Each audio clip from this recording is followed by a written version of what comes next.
Catch Me If You Can, a Frank Abagnale Jr. case study. MarieClaireKlein and Pamela Patterson. Catch Me If You Can was a movie directed by Steven Spielberg that begins in the 1960s New York. Frank Abagnale Jr. is a 16-year-old boy who, over the course of a few years, took on many new names and new homes. He became an airline pilot, pediatrician, and a lawyer by forging documents and checks to keep his lifestyle moving. The movie is surrounding the capture of Frank by Detective Hanratty of the FBI. The movie starts with Abagnale in a French prison. However, the movie is primarily one long flashback with the occasional flash forward until it finally catches up and ends with Frank working for the FBI. We believe that Frank Abagnale Jr. is a psychopath. With ASPD, Frank is fearless, gregarious, manipulative, and narcissistic. We believe his breaking point was when his parents got divorced, after he caught his mom cheating on his dad, and he had to choose who to live with. If he was to go to a therapist at the time, there's a high chance that he would be diagnosed with sociopathic personality disturbance, more specifically, the antisocial reaction. According to the first edition of the DSM, this disorder applies to people who have no regard for the law and do not care about what punishment occurs. They will keep breaking the law and rationalizing their actions, which we think fits pretty well with Abagnale at the time.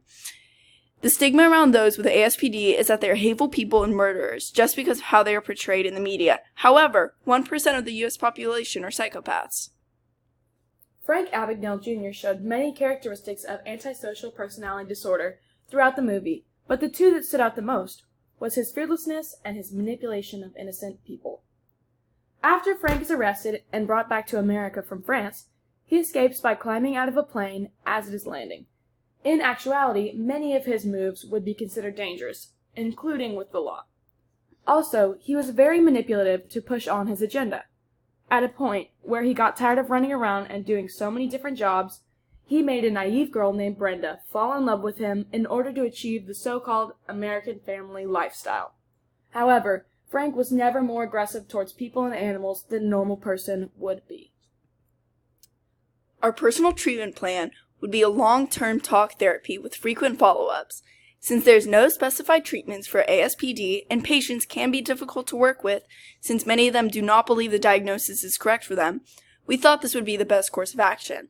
There's nothing unethical about talk therapy as long as it is done correctly.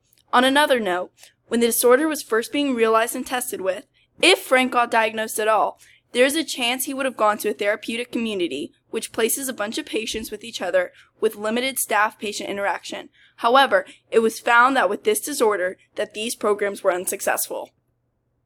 The depiction of ASPD is pretty accurate throughout the film.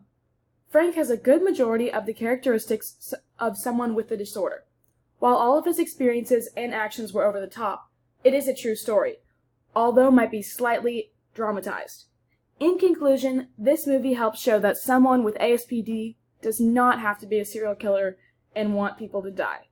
So all in all, the movie enlightened us in a beneficial way. Thank you. Thank you.